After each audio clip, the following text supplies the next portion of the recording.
자, 저 들어왔어요. 자, 분류에 한번 들어갑시다. 분류는 시험에 거의 매년 나오는 주제이면서 가장 쉬운 주제 중에 하나입니다. 가장 쉬운. 이런 걸 틀리면 안 되죠. 자, 얘는 빨리 한번 보죠. 이행지가 나옵니다. 그러면 뭐와 뭘 구별하라는 거예요? 후보지냐, 이행지냐. 요걸 구별하라는 거 아니에요? 그리고 후보지는 항상 대분류 상호간이고, 이행지는 소분류 상호간의 용도가 변환되고 있는 거죠. 그래서 임지지역, 농지지역, 택지지역, 즉 택지, 농지, 임지지역은 대분류죠. 이 대분류 상호간의 용도가 바뀌고 있어요. 그러면 이행지가 아니라 후보지라고 해야죠. 그래서 틀린 거죠. 그 다음에 택지지역 내라고 돼 있어요. 택지지역 내. 그러니까 용도지역 내부의 어떤 용도 변화죠. 그러면 이행지라고 해줘야죠. 이행지, 후보지가 아니라. 그래서 틀린 거죠. 그 다음에 주택지가 대로변에 접해서 상업지로 전환 중입니다. 뭔가 용도가 바뀌고 있는데 주거용이 상업지로 변환되고 있어요. 그러면 대분류예요? 소분류예요? 소분류라고 봐야죠. 소분류. 우리가 흔히 택지는 다시 소분류로 하면 주거지, 상업지, 공업지 이렇게 돼 있으니까 뭔가 주거지가 공업지로 바뀝니다. 그러면 소분류 내의 소분류상의 용도 변화죠. 그러니까 이행지라고 하는 거죠. 옳은 지문이죠. 4번 택지는 주거, 상업, 공업용으로 조성된 토지예요. 주거, 상업, 공업용으로. 자, 주거, 상업, 공업 용도의 용도로 이용되고 있거나 해당 용도로 이용할 목적으로 조성된 토지입니다. 맞았고. 그 다음에 나지. 나지는 기본적으로 정의가 건물 등 정착물이 없고 지상권, 임차권 등 사법상의 제한을 받지 않는 토지입니다. 이렇게 되어 있죠. 공법상 제한을 받지 않습니다. 그럼 틀린 거죠. 자, 요거 잘 보셔. 공법상 제한이라는 건 우리 시험에서 공법이라는 공익을 추구하는 법에서 부과한 제한이죠. 그래서 공법상의 제한은 공익을 위해서 정부나 지방자치단체가 부과하는 제한이에요. 그래서 우리나라에 있는 토지라면 공법상 제한을 받지 않는 토지는 없는 거예요. 그래서 공법상 제한은 논점이 아니야. 무조건 공법상 제한은 받는 거라고. 받는 거. 이건 감정평가론에서도 마찬가지예요. 공법상 제한을 받지 않습니다. 그러면 얘는 무조건 틀린 거야. 무조건. 그러니까 공법상 제한은 논점이 아니에요. 무조건 받는 거니까. 그래서 나지에 같은 정의도 공법상 제한에는 언급이 없는 거예요. 그냥 정착물과 사법상의 제한이 없다. 이렇게 되는 거죠. 왜? 공법상 제한은 항상 받는 거니까. 자, 그 다음에 건부제 가격은 건부 감가에 의해 나지 가격보다 높게 평가됩니다. 이건 어려워요. 자, 일단 건부지는 기본적으로 건축물이 있는 토지죠. 그러면 요게 떠올라야 돼요. 자, 토지 위에 건물이 이렇게 들어옵니다. 건물이 이렇게 들어옵니다. 그럼 항상 건물이 토지에 영향을 주겠죠. 근데 토지에 영향을 줄 때 긍정적인 영향을 줄 수도 있고 부정적인 영향을 줄 수도 있어요. 긍정적인 영향을 줄 수도 있고 부정적인 영향을 줄 수도 있어요. 근데 부정적인 영향을 줄 때 우리는 뭐가 발생했다고 하냐? 건부 감가가 발생했다고 합니다. 건부 감가. 그리고 긍정적입니다. 그러면 건부 증가라는 표현을 씁니다. 건부 증가. 그러니까 건부 감가가 발생했다 그러면 자, 해석이 이렇게 되는 거예요. 건물이 부착됨으로 인해서 토지의 가치가 감소되는 걸 건부 감가라고 해요. 그리고 건부 증가는 건물이 부착됨으로 인해서 토지의 가치가 오히려 증가하는 경우고. 자, 일반적인 부동산은 이 건부 감가가 나옵니다. 건부 감가. 이 건부 감가가 발생을 하게 되면 일단 이윤을 불문하고 건부 감가가 발생했다면 건물이 토지에 부정적인 영향을 주는 거니까 건부제 가격은 항상 낮게 평가되는 겁니다. 낮게. 뭐보다? 그렇죠. 건물이 없는 나지보다 항상 낮게 평가되는 거예요. 그럼 건부 감가는 언제 발생합니까? 그러면 바로 요놈이죠. 자, 건물 등이 부지의 최유효 이용에 적합하지 못합니다. 그러면 요때 뭐가 발생한다? 그렇죠. 건부간가가 발생하는 거예요. 그리고 건물이 있는 건부지의 가치 가격은 낮게 평가되는 것이고요.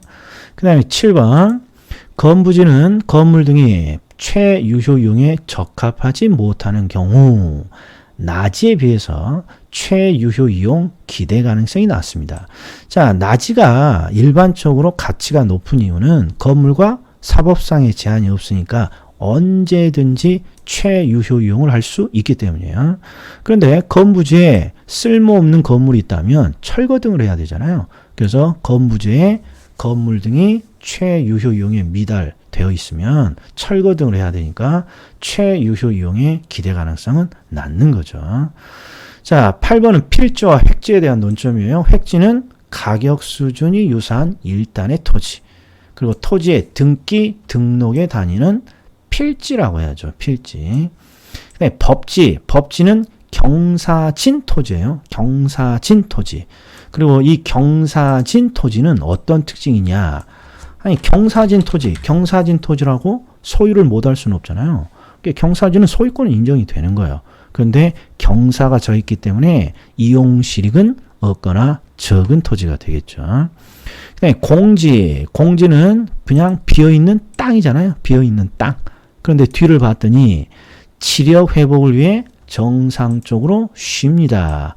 그러면 휴한지라고 해야죠. 휴식을 취하고 있는 토지니까 휴한지라고 해줘야죠. 휴한지. 예. 그리고 얘랑 구별해야 될 게 유, 휴, 지. 유유지는 항상 놀고 자빠져 있는 토지고 항상 두 문자로 따지는 거죠. 휴가 나오면 치력 회복 등을 위해 정상적으로 휴식을 취한다. 유가 나오면 놀고 자빠져 있다. 이렇게 되는 거죠. 예. 자, 그 다음에 소지. 소지는 개발되기 이전에 자연 상태 토지를 개발업자들이 부르는 거예요. 개발업자들이 개발되기 이전 자연 상태 토지를 소지라고 하죠. 그리고 도로에 직접 연결되지 않은 토지, 요놈은 맹지죠. 맹지. 맹지. 그 다음에 빈지는 해변가의 땅이죠. 해변가의 땅. 해변가의 땅. 그런데 뒤쪽을 봤더니 물에 의한 침식으로, 일단 침식이 포인트예요. 뭔가 물에 의해서 토지가 침식됩니다. 그러면 물에 의해서 토지가 깎이는 거 아니에요? 토지가 깎이면 언젠가는 무너지겠죠. 그러니까 물에 의한 침식으로 수면 아래로 잠기거나 하천으로 변했습니다. 그러면 이게 하천 포락지가 되겠죠. 포락지. 그래서 틀린 지문이죠. 자, 포락지는 바로 요 놈이죠. 물에 의한 침식으로 토지가 무너져 내리면 포락지가 되죠. 고압선 아래 토지, 그러면 선화지고, 선화지는 항상 고압선 아래에 있으니까 이용, 거래, 제한을 받는 경우가 많죠. 포락지가 아니라 선화지 이렇게 돼 있죠. 그 다음에 자, 우리가 이제 공법에서 참 열심히 해요. 아파트 연립, 다세대, 다가구. 그런데 막상 시험에 나오면 여전히 자신이 없어. 그래서 부동산 학의 입장에서 한번 해보죠. 일단 여기서 가운데를 탁 이렇게 끊어요. 이렇게. 그럼 위가 공동주택이고 밑이 단독주택이죠. 자, 요걸 암기하는 게 선생님마다 다 틀리죠. 공법 선생님마다. 연세 대학교 이렇게 말하는 분도 있고 그냥 연다기. 건축법에서는 기숙사가 들어가죠. 주택법에서는 기숙사가 들어가지 않지만 자, 연다 이렇게. 근데 그냥 유치하게 이것까지 두 문자 따지 말고 일단 아파트 3글자, 연립 4글자, 다세대 5글자, 다가구 주택 5글자. 야, 이게 더 유치하다. 야, 아니야. 이게 더 직감적이야.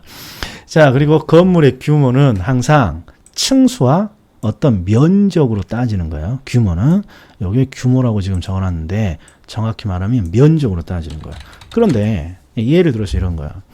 63빌딩이 큰 부동산인데 뭘 보고 우리가 63빌딩이 크다 그래요? 연면적을 측정해 봐서 그렇진 않죠. 대부분 층수에 층수. 요놈이 중요한 거야. 요놈이. 자, 그래서 건물의 규모로 치면 아파트가 가장 큰데, 아파트는 층수가, 주택으로 사용하는 층수가 5개층 이상이면 아파트라고 부르는 거죠. 자, 부동산 학에서는 굳이 주택으로 쓰는 층수 5개층이라고 하지 않는다 그랬어. 그냥 그건 공법에서 따지고 그냥 5층 이렇게 그냥 암기하면 되죠. 자, 그리고 또 중요한 게 있어요. 다가구 주택 붙어서는 요쪽이 단독주택인데, 단독주택은 일반적으로 법에서 3층을 초과하지 못합니다. 3층을. 그러니까 결국 요 연립과 다세대는 결국 4계층이라는 거야. 아파트는 주택으로 쓰는 층수가 5층 이상. 그 다음에 다가구 주택은 단독주택이니까 3층 이하.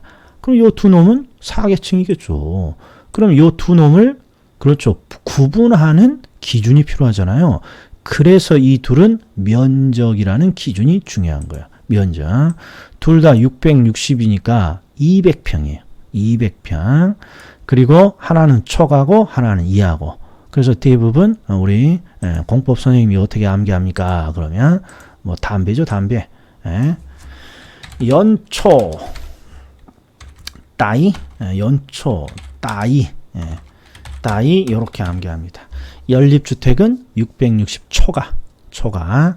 그 다음에 다세대는 660제곱미터 이하. 이렇게 나누죠. 그 다음에 다세대와 다가구 주택은 글자 수가 똑같아요. 그러니까 660제곱미터 이하가 똑같아. 그럼 뭘로 구분합니까? 층수가 다르잖아요. 층수가. 그래서 대부분 아파트 연립 다세대, 연립과 다세대를 구분해야죠. 연립과 다세대를 구분해야 됩니다. 이렇게. 근데 실무적으로 연립과 다세대를 구분하기는 쉽지 않아요. 대부분 면적이 조금 더 큰 게 연립이니까 보통 4층짜리인데 밑에 슈퍼마켓 등 조그마한 가게가 있어. 그럼 대부분 연립이라고 해요. 그리고 가게 없이 4층이면 다세대구나. 이렇게 대부분 실무에서 구분합니다. 자, 그리고 희한하게 감정평가사하고 중개사 시험에는 요 다중이가 잘 나옵니다. 다중이가.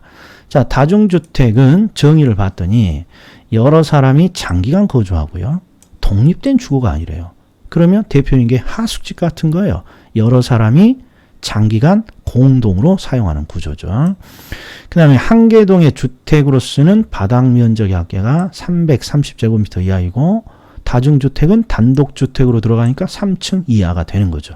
그러니까 결국 요 놈을 암기해야 돼요. 요 놈, 면적. 근데 다중의 특징은 뭡니까? 다중이는 뭔가 많다는 거예요. 근데 딱 보니까 뭐가 많아. 삼자가 겁나게 많구만. 삼둥이라고 우리는 암기하죠. 삼둥이. 333, 3층. 이렇게. 자, 그런 문제 한번 풀어보자고요.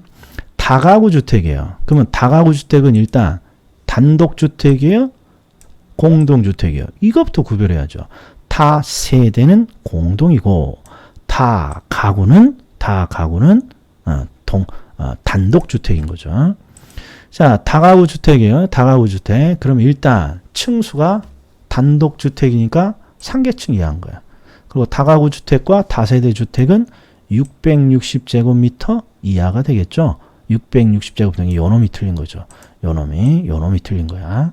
그다음 연립주택은 아파트 연립, 다세대. 자, 한 개동의 바닥 면적의 함께 660. 이럴 때 연초 다이가 대단히 효과가 있다고. 연립이니까 초과가 나와야 돼. 초과가. 그리고 당연히 4계층 이하가 되고, 요 놈이 틀렸고. 그 다음에 다세대요. 다세대. 자, 주택으로 쓰는 한 개동의 바닥 면적이 아이고 660이네. 그리고 연초 다이니까 다 2 이하가 돼야죠. 요 660이 돼야죠. 요 수치가 틀린 거죠. 그리고 층수가 5계층 이하입니다. 액수죠. 4계층이죠. 요 놈은 천인공락에 2개나 틀려 먹었어. 그렇죠. 그 다음에 도시형 생활주택은 주택법에 있는 주택이에요. 그러니까 이게 중개사의 시험에서 2번 정도 언급이 돼서 제가 넣어놨는데 기본서에 요 놈은 나올 것 같지 않아요. 아무튼 틀린 이유는 요 350이 아니라 300세대죠. 300세대. 자, 아직도 멀었어. 자, 보셔. 제가 이런 시간에 언급하지 않으면 아무도 안 볼 거야. 저는 그렇다고 봐. 그렇다고. 회계나 경제나 민법 아니라고. 자, 우리 부동산 학에서 다루는 주택 중에 임대주택이 있다고. 임대주택은 시험에 아주 잘 나올 가능성이 있다. 그런데 첫 번째, 공공주택이라고 한번 보자. 공공주택. 이게 공공주택 특별법에 있는 내용인데 한번 읽어볼게요. 공공주택이란 국가, 지방자치단체, 그냥 주택공사 등, 즉 공공주택 사업자가 국가 또는 지방자치단체 재정이나 주택도시기금. 자, 지금은 주택도시기금이라는 용어를 쓰고 있는데 이게 옛날에 국민주택기금을 지금은 주택도시기금이라고 그래요.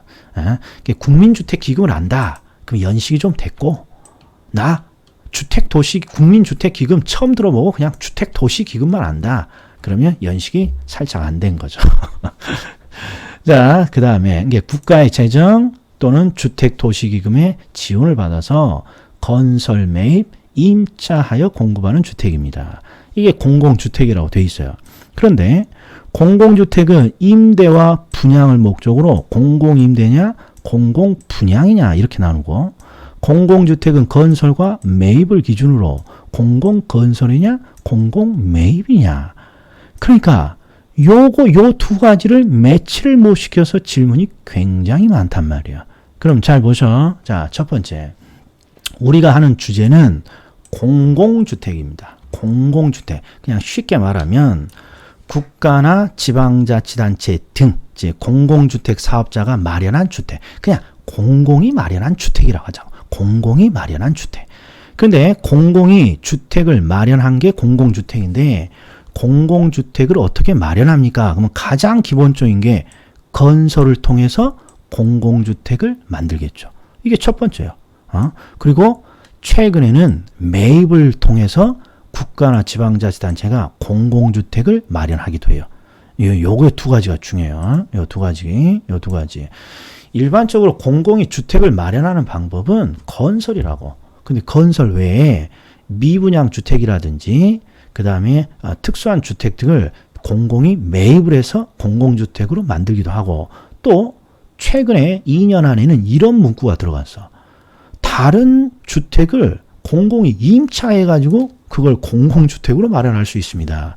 그래서 시험에 자주 나오는 게 공공임대주택은 건설을 통해서 마련하는 거 말고 매입, 임차를 통해 마련할 수도 있습니다. 요런 게 자주 등장합니다. 바로 요놈이죠. 요놈. 매입 또는 임차가 포함되어 있어요. 자, 그러니까 공공이 건설이나 매입을 통해서 주택을 마련했어요. 그럼 이 주택을 이제 어떻게 활용합니까가 임대 분양이에요. 그걸 임대로 돌립니다. 그러면 공공 임대주택이고, 그걸 분양으로 돌려먹어요. 그러면 팔아먹어요. 그러면 공공 분양주택이 되는 거예요. 그러니까 임대와 분양은 활용에 대해서 나누는 거예요. 공공 임대, 공공 분양. 그다음에 건설과 매입은 공공을 주택을 마련하는 방법에 대한 거고. 근데 대부분 우리가 실무에서 중요한 주택은 요놈이죠. 공공주택이면서 매임대를 하는 주택. 이게 공공임대주택이죠. 그래서 공공임대주택 정도는 상식적으로 알아둬야 돼. 자, 우리가 공공임대주택을 보면 정의가 이렇게 돼 있어요. 임대를 하고 임대 후 분양 전환을 할 목적으로 공급합니다. 그럼 이런 거야. 자, 우리가 흔히 국민임대주택은 보통 30년 정도 임대를 해요. 그러면 30년 뒤에는 누가 어떻게 합니까? 그러면 임대를 계속 할 수도 있고, 그걸 그 기존 임차인에게 분양으로 전환시켜 줄 수도 있어요. 이걸 우리는 임대한 후 분양 전환입니다. 이렇게 돼 있어요. 이게 대부분 우리가 임대주택에 거주하는 분들이 뭘 목적으로 합니까? 그렇죠? 싼 임대료로 거주를 하고, 그렇죠? 임대가 끝나면 대부분 주택공사 등이 분양으로 전환을 시켜요. 그럼 그 분양을 또 받아서 가격의 차이도 얻는 것이죠. 자, 그런데 첫 번째 공공임대주택의 영구주택이라는 게 있어요. 우리가 흔히 영구임대라고 하죠. 임대는 포인트가 국가나 지방자치단체 재정을 지원받습니다. 이건 당연하겠죠. 국가나 지방자치단체 재정을 지원받는다는 건 순수하게 국가, 지방자치단체 재정을 돈으로 하는 거야. 근데 얘는 중요치 않아. 뒤가 중요해. 최저소득 계층의 주거 안정이에요. 최저소득. 그러니까 가장 낮은 소득계층을 위해서 만들어놨죠. 그리고 이들을 위해서 기간도 50년 이상이에요. 요런 게 시험에 나오는 거야. 수치가. 그러니까 영구 임대주택은 최저소득 계층을 위한 주택이고 50년 이상의 장기 공공 임대주택을 말하는 거죠. 그 다음에 그 밑에 국민임대라고 있어요. 국민. 이것은 최근에 바뀐 개념인데 제가 여기서 최근이라 그러면 10년 아니야. 1, 2년, 1, 2개월이 아닙니다. 10년 아니면 최근이라 합니다. 그냥 학계에서. 자, 국민임대주택은 자, 뭐 국가나 지방자치단체 재정뿐만 아니라 주택도시기금의 자금을 지원받기도 한다. 이렇게 돼 있는데 포인트는 요놈이죠. 최저소득이 아니라 저소득자의 서민, 그 다음에 몇 년 이상, 30년 이상의 장기 임대주택입니다. 이렇게 해주면 되죠. 그러니까 영구와 국민 임대주택을 구별할 수 있어야 돼요. 그 다음에 자, 박근혜 대통령이 만든 브랜드 이름이 행복주택이죠. 그러니까 우리 보수 정권은 참 주택에 대해서 이름 하나는 기가 막히게 짓죠. 우리 이명박 정부는 그죠, 보금자리 주택이라는 걸 만들었죠. 저는 그 이름 마음에 들어요. 보금자리 주택. 그런데 박근혜 정부는 행복주택이라는 걸 만들었습니다. 진보는 보금자리다, 행복이다, 그렇지 않아. 그냥 공공임대주택이야. 이름 센스는 보수 정권이 정말 확실합니다. 그런데